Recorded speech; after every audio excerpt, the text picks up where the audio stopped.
కలవరపెడుతున్న GBs virus 9 ఏళ్ల బాలుడు మృతి.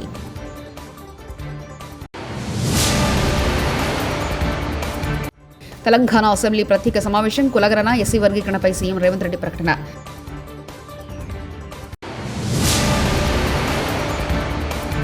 నందిగామ మున్సిపల్ చైర్మన్గా మండవ కృష్ణకుమారి విజయం.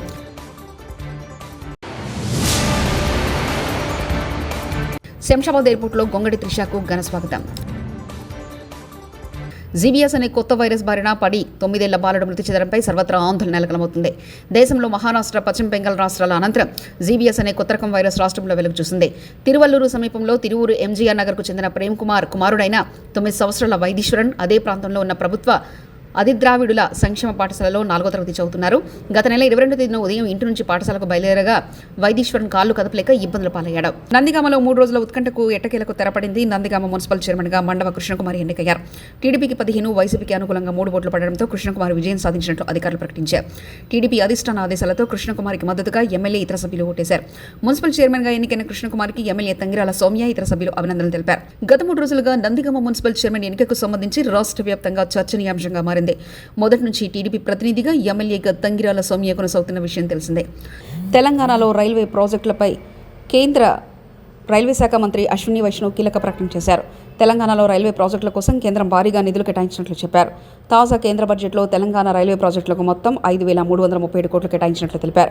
సొంత పార్టీపైనే విమర్శలు చేసిన రేవంత్ రెడ్డి గత 75 ఏళ్లలో దేశంలో 10 ఏళ్లకోసారి జనాభా లెక్కలు చేసి కేవలం ఎస్సీ, ఎస్టీ జనాభా వివరాలు తెలిపి బడుగు బలహీన వర్గాలకు అన్యాయం చేశారన్న రేవంత్ రెడ్డి, గతంలో దేశాన్ని ఎక్కువ సంవత్సరాలు పాలించింది కాంగ్రెస్ పార్టీనే, అలా అయితే బడుగు బలహీన వర్గాలకు అన్యాయం చేసింది కాంగ్రెస్ పార్టీనే. రేవంత్ రెడ్డి సొంత పార్టీని విమర్శలు చేస్తున్నారని నెటిజన్లు విమర్శలు చేస్తున్నారు. జనాభా లెక్కలు కావచ్చు, ఇట్లా ప్రతి 10 సంవత్సరాలకు ఈ దేశంలో లెక్కిస్తున్న జనాభాలో ఎస్సీ, ఎస్టీల వివరాలు మాత్రమే పొందపరిచారు తప్ప బలహీన వర్గాలకు సంబంధించిన ఇతర కులాలు, ఉపకులాలకు సంబంధించిన వివరాలను ఏ రోజు కూడా పొందుపరచకపోవడం వల్ల 75 సంవత్సరాలు పూర్తి చేసుకున్న ఈ భారత స్వతంత్ర దేశంలో బలహీన వర్గాల యొక్క లెక్కనే లేకపోవడము. ఇక 42% రిజర్వేషన్ గురించి మా మిత్రుడు శ్రీనివాస్ యాదవ్ గారు అన్నారు. నేను ఒక మాట సూటిగా వారికి సమాధానం నేను చెప్పదలుచుకున్నాను. చట్టపరంగా 42% రిజర్వేషన్ ఇవ్వాలి అని అంటే రాజ్యాంగ సవరణ జరగాలి. ప్యాకేజ్ స్టార్ పవన్ కళ్యాణ్ షర్మిలలాగా కొత్తగా తీర్మార్ మల్లనాని చిన్నోడొచ్చాడు. నేను బీసీని అని ఆర్కెస్ట్రాలో మన బడుగు బలహీన వర్గాలను మోసం చేస్తున్నాడు. బీసీలకు నేనున్నాను. నేను చిరంజీవిలాగా కాంగ్రెస్ పార్టీకి, పవన్ కళ్యాణ్ లాగా బీజేపీకి అమ్ముడు పోనంటూ కేఏ పాల్ వ్యాఖ్యానించారు. వాడి మీద అనేక రౌడీ సీటర్ కేసులు ఉన్నాయి. నేను బీసీని అని ఆర్కెస్ట్రాతో బీసీలందరినీ 80 కోట్లు ఖర్చు పెట్టి నిన్న మీటింగ్ పెట్టి మన బడుగు బలహీన వర్గాల్ని మోసం చేస్తున్నాడు. ఆర్కెస్ట్రా ఏమన్నా మేము బిచ్చగాలవా అన్నాడు. చంద్రబాబుతో భిక్షం అడిగాడు, కేసీఆర్ని భిక్షం అడిగాడు, వైసీపీని భిక్షం అడిగాడు, ఇప్పుడు బీజేపీని భిక్షం అడిగి బీసీలని తాకట్టు పెట్టేశాడు. వాడి శిష్యుడే తీర్మానం వలన దానికి రుజువే నిన్న తెలంగాణలో మీటింగ్. బీసీలారా మనం అమ్ముడు పోవాలా? 60% ఉన్నోళ్ళవి నేనున్నాను కదా. ఎవ్వరికి అమ్ముడుపోని చిరంజీవిలాగా అమ్ముడుపోలేదు కాంగ్రెస్కి, పవన్ కళ్యాణ్ లాగా తెలుగుదేశం బీజేపీకి అమ్ముడుపోలేదు.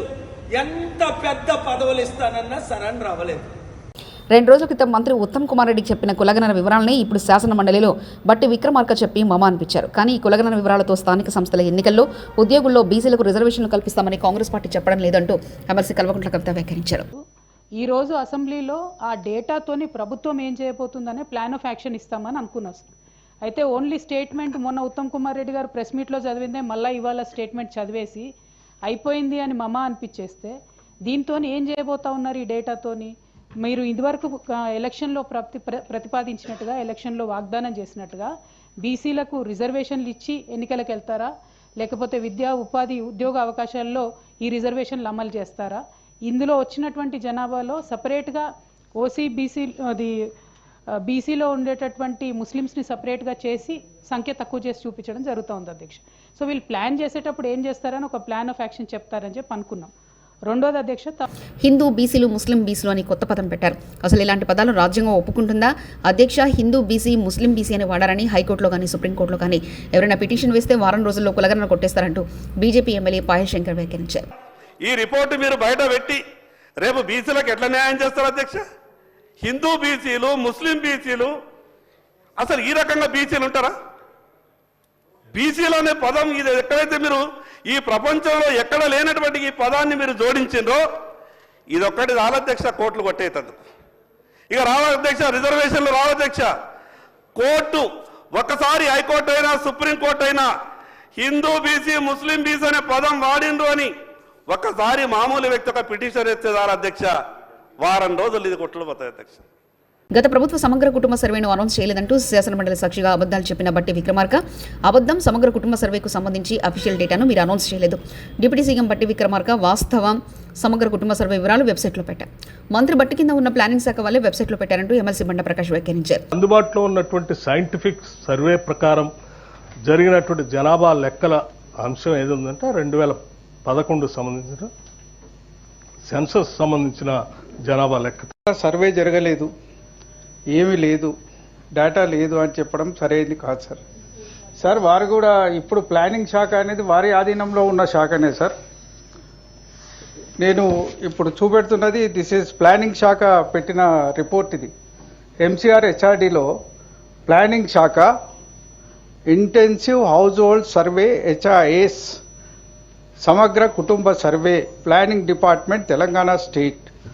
దీని మీద ఇప్పుడు మంత్రి గారు ఎన్నైతే ఇండికేటర్స్ చెప్పినారో, ఎంతమందిని అపాయింట్ చేసినాం, ఎట్లా చేసినాం, మెథడాలజీ ఏం ఫాలో అయినాం, ఏ సిస్టమ్ చేసినాం, census, national sample survey, integrated house hold survey మూడింటిని కంపేర్ చేసి రాసిన రిపోర్టు మీరు చేసిన రిపోర్టే సార్. 75 పేజీల రిపోర్టు వెబ్సైట్లో ఇప్పుడు ప్రజలకందరికీ అందుబాటులో ఉన్నది సార్. అది మీ శాఖ రిపోర్టే, మంత్రి గారు పనిచేస్తున్న శాఖకు సంబంధించిన రిపోర్టే ఇవాళ వెబ్సైట్లో ఉన్నది. రెండో అంశం మీ దృష్టికి తీసుకొచ్చేది ఏంటంటే 2011 సెన్సెస్. ఆయన ఉత్తమ మంత్రి, ఆయన మాటలు నమ్మకండి అంటున్న మంత్రి కొండా సురేఖ 2 రోజుల క్రితం ప్రెస్ మీట్లో కులగణన వివరాలు వెల్లడించిన మంత్రి ఉత్తమ్ కుమార్ రెడ్డి కులగణన వివరాలు ఇప్పటివరకు బయట ఎక్కడ వివరించలేదంటూ శాసనమండలి సాక్షిగా అబద్దాలు చెప్తున్న మంత్రి కొండా సురేఖ. పర్సంటేజ్ అని మాట్లాడడం ఏదైతే ఉందో కరెక్ట్ కాదు. అది ప్రభుత్వం నుంచి ఒక పేపర్ కూడా బయటకు వెళ్ళలేదు, ఒక ఇన్ఫర్మేషన్ కూడా బయటకు వెళ్ళలేదు. ఇప్పుడు మీ ముందు పెట్టిందే కరెక్ట్ పబ్లిక్ ప్రభుత్వం యొక్క ఇన్ఫర్మేషన్. మీరు వాళ్ళు అట్లా అనుకుంటున్నారు ఇట్లా అనుకుంటున్నారు అనేటువంటి మాట కాకుండా మేము ఇచ్చిన స్టేట్మెంట్ మీద మీకేమైనా డౌట్స్ ఉంటే వాటిని రేజ్ చేయండి, అంతేగాని వాళ్ళు అనుకుంటున్నారు అనేటువంటి విధంగా మాట్లాడడం కరెక్ట్ కాదు. చీటి సకలమ్మ గారి ద్వాదశ దినకర్మలో పాల్గొని పుష్పాంజలి ఘటించారు కేసీఆర్. ఈ కార్యక్రమానికి హాజరైన సకలమ్మ గారికి నివాళులర్పించిన కేటీఆర్, పలువురు మాజీ మంత్రులు, ఎమ్మెల్యేలు, ఎమ్మెల్సీలు, నాయకులు.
ఈరోజు మంగళవారం ఉదయం చిత్తూరు గాంధీ విగ్రహం వద్ద ధర్నా నిర్వహించి అనంతరం మీడియాతో మాట్లాడుతున్న కేంద్ర మాజీ మంత్రి కాంగ్రెస్ పార్టీ సీనియర్ నాయకులు చింతామోహన్. బ్యాంకులు, రెండవది వర్గీకరణ, మూడవది అభివృద్ధి. ఒకప్పుడు దేశంలో అంటరానితనం ఉండేది. 100 సంవత్సరాల నాడు గాంధీ గారు చిత్తూరుకు రావడం జరిగింది. గాంధీ గారు చిత్తూరుకు వచ్చి ఈ విగ్రహం దగ్గర 2 మాటలే మాట్లాడాడు, 5 నిమిషాలు. ఒకటి దేశానికి స్వతంత్రం, రెండవది దేశంలో అంటరానితనం నిర్మూలన. మరి ఈరోజు అంటరానితనం అంటే ఏందో జనాలు మర్చిపోయారు, తెలీదు. ఒకప్పుడు మాలామాదిగలను తాకేవాళ్ళు కాదు, రోడ్లపైకి రానిచ్చేవాళ్ళు కాదు, మూతికి ముంత కట్టుకొని వెనకాల మరి చీపురు గట్ట కట్టుకొని తిరిగేవాళ్ళు ఎస్సీలు. అటువంటి ఎస్సీలకు ఈరోజు దేశంలో రిజర్వేషన్లు తీసుకొని వచ్చింది కాంగ్రెస్ పార్టీ, మహాత్మా గాంధీ గారు, జవహర్లాల్ నెహ్రూ, అంబేద్కర్ గారి కృషి వల్ల. ఈరోజు ఎస్సీలకు 15% రిజర్వేషన్లు ఇవ్వడం జరిగింది. ఎస్టీలకు 7.5%. సూర్యవాహనంపై శ్రీనివాసుడు రథసప్తమి సందర్భంగా మంగళవారం పట్టణంలోని రింగ్ రోడ్ శ్రీ కళ్యాణ వెంకటేశ్వర స్వామి ఆలయంలో శ్రీ స్వామివారికి ఉదయం సుప్రభాత సేవ, అనంతరం ఆలయ ప్రధాన అర్చకులు పీసపాటి శ్రీమన్నారాయణాచార్యులు ప్రత్యేక పూజలు నిర్వహించారు. అనంతరం భక్తులకు సూర్యతీర్థం, సూర్యదేవుణ్ణి పూజించారు. పరమాణం భక్తులకు వితరణ చేశారు. ఆరోగ్య ప్రదాత సూర్య భగవాన్ని ఆరాధిస్తూ ఆలయ ప్రాంగణంలో ఆర్ఘ్యం సమర్పించారు. సూర్య నమస్కారాలు చేశారు. అనంతరం ప్రత్యేక పూలాలంకరణ చేసిన రథం సూర్యవాహనంపై శ్రీ స్వామివారి ఉత్సవమూర్తిని నిలిపి తిరువీధులలో తిరువోద్యోత్సవం నిర్వహించారు. శ్రీ శ్రీనివాస సేవా సంఘం ఆధ్వర్యంలో మంగళ వాయిద్యాల నడమ నిర్వహించిన ఈ ఉత్సవంలో వేద పండితులు పీసపాటి సంపత్ కుమారాచార్యులు, అర్చకులు, సేవా సంఘం కార్యదర్శి చెరుకూరి శ్రీధర్, స్వచ్ఛంద సేవకులు ఎస్ అచ్చిరెడ్డి, వికాస తరంగిణి సభ్యులు, సేవా సంఘం సభ్యులు పాల్గొన్నారు. పలు విధులలో శ్రీ స్వామివారికి భక్తులు కొబ్బరికాయలు, పండ్లు, పూలు సమర్పించి పూజలు చేసి నీరాజనాలు అర్పించారు. మహిళలు అండర్-19 ప్రపంచ కప్లో అత్యద్భుత ప్రతిభ కనపరిచిన పట్ల ప్లేయర్ ఆఫ్ ద టోర్నమెంట్ సాధించిన గొంగడి త్రిష ఆనందం వ్యక్తం చేశారు. మలేషియా నుంచి బెంగళూరు మీదుగా గొంగడి త్రిష 3D కేసరి హైదరాబాద్ చేరుకున్నారు. వీరికి హెచ్సిఏ అధ్యక్షుడు జగన్మోహన్ రావు ఘన స్వాగతం పలికారు.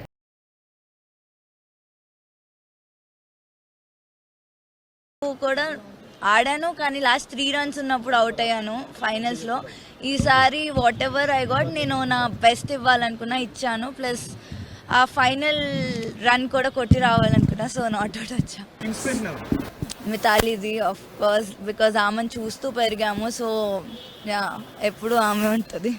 నేను క్రికెట్ స్టార్ట్ చేసిందే నాన్న వల్ల, అమ్మ నాన్న వల్ల. వాళ్ళు లేకపోతే నేను ఇక్కడ ఉండేదాన్ని కాదు. ఆయన చూపించిన డెడికేషన్ కానీ, ఆయన చూపించిన ఏదన్నా ఆయన వల్లే ఇక్కడ ఉన్నాను. సో ఆల్ క్రెడిట్స్ వాళ్ళిద్దరికే వెళ్తాయి. అమ్మ చాలా హ్యాపీగా ఉన్నానండి, బికాజ్ లైక్ నేను ముందు చెప్పినట్టు లాస్ట్ టైం అంతా అంటే ఆపర్చునిటీస్ రాలేదు. ఈసారి వచ్చినప్పుడు చాలా నా బెస్ట్ ఇచ్చి ప్లేయర్ ఆఫ్ ద టోర్నమెంట్ అవ్వటం ఇంకా స్పెషల్గా ఫీల్ అయ్యింది. అమ్మాయిలు కూడా స్పోర్ట్ని ఒక కెరియర్ లాగా చూస్ చే. రథసప్తమి పర్వదిన సందర్భంగా శ్రీకాకుళం జిల్లాలోని అరసవల్లి సూర్య దేవాలయానికి భక్తులు పోటెత్తారు. స్వామివారిని దర్శించుకుని ప్రత్యేక పూజలు చేస్తున్నారు. ఆతిథ్యుడి నిజరూప దర్శనం కోసం సోమవారం రాత్రి నుంచే భక్తులు భారీగా తరలివచ్చారు. ఆలయ పరిసరాలు భక్తులతో కిటకిటలాడాయి.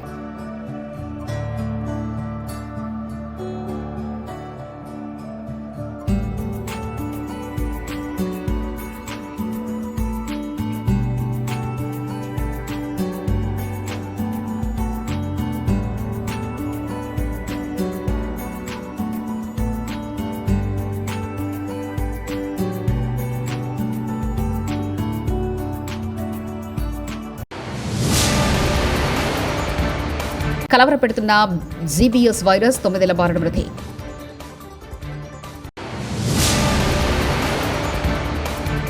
తెలంగాణ అసెంబ్లీ ప్రత్యేక సమావేశం, కులగణన, ఎస్సీ వర్గీకరణపై సీఎం రేవంత్ రెడ్డి ప్రకటన.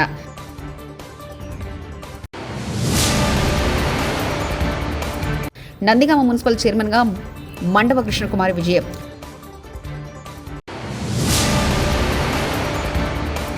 శంషాబాద్ ఎయిర్పోర్టులో గొంగడి త్రిషకు ఘన స్వాగతం.